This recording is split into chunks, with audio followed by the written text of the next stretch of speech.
एक बड़ी खबर देखिए, बिहार एनडीए में सीट शेयरिंग से जुड़ी हुई आ रही है। चिराग पासवान हाजीपुर से चुनाव लड़ेंगे, यह जानकारी आ रही है। एलजेपी कोटे की सभी 5 सीटें चिराग को मिली हैं।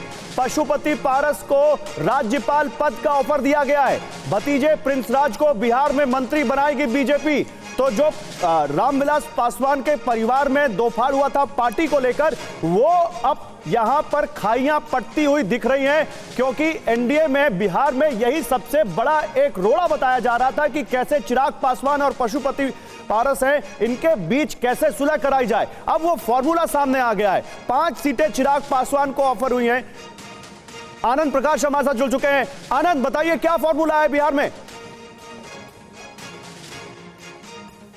जी बिल्कुल, बिहार में 17 सीटों पे बीजेपी चुनाव लड़ेगी और 15 से 16 सीटों पर जेडीयू लड़ेगी और 5 सीटें जो है एलजेपी को दी गई है। और बीजेपी ने ये मान लिया है कि चिराग पासवान को जो गुट है वही असली एलजेपी है और चिराग पासवान ही रामविलास पासवान के असली राजनीतिक उत्तराधिकारी भी हैं और उन्हीं के साथ पासवान वोट बैंक भी है। और यही वजह है कि आज जो बैठक हुई जेपी नड्डा के साथ चिराग पासवान में, उनको ये साफ तौर पर बता दिया गया कि जो 5 सीटें एलजेपी को देने वाली थी वो सारी 5 की 5 सीटें आपको हम देंगे। और इसके पहले बिहार बीजेपी के पूर्व अध्यक्ष मंगल पांडे ने पशुपति पारस से भी मुलाकात की और पशुपति पारस को ये साफ बता दिया गया कि आपके गुट को लोकसभा की एक भी सीट बीजेपी नहीं देने जा रही है। तो पशुपति पारस ने पूछा कि फिर हमारा क्या होगा, और प्रिंस राज जो कि स्वर्गीय रामचंद्र पासवान के बेटे हैं और समस्तीपुर के सांसद, उनका क्या होगा। तो उनको बताया गया कि आपको भविष्य में गवर्नर बनाया जाएगा और साथ ही साथ प्रिंस राज को बिहार में जो एनडीए की सरकार है वहां पे उनको मंत्री बनाकर एडजस्ट किया जाएगा। तो बिहार में बीजेपी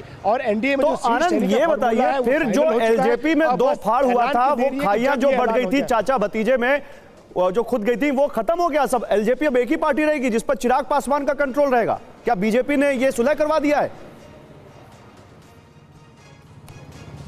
जी देखिए, ना सुलह हुई है ना खाई पटी है, लेकिन ये जरूर है कि असली जो एलजेपी है वो चिराग पासवान हो गई है। और जो दावा कर रहे थे पशुपति पारस कि वो फिर से मिलेंगे नहीं, वो अपने दावे पे कायम थे। वो ना हाजीपुर की सीट छोड़ने को तैयार थे, ना ही वो सुलह करने को तैयार थे। तो बीजेपी ने ये बीच का रास्ता निकाला है कि पशुपति पारस को गवर्नर बनाया जाएगा, प्रिंस राज को बिहार सरकार में एडजस्ट किया जाएगा, क्योंकि बीजेपी को भी लग रहा है। शुक्रिया आनंद, बहुत शुक्रिया आपका इन तमाम जानकारियों के लिए, बहुत शुक्रिया। तो देखिए, बिहार में एनडीए का सीटों का फॉर्मूला तय हो चुका है। चिराग पासवान को 5 सीटें दी जाएंगी, पशुपति पारस को राज्यपाल पद का ऑफर दिया गया है और जो प्रिंस हैं, प्रिंस राज, उनको बिहार में मंत्री बनाने का ऑफर दिया गया है। देखते हैं आगे क्या रिएक्शन आता है इस पर इन तमाम पार्टियों का।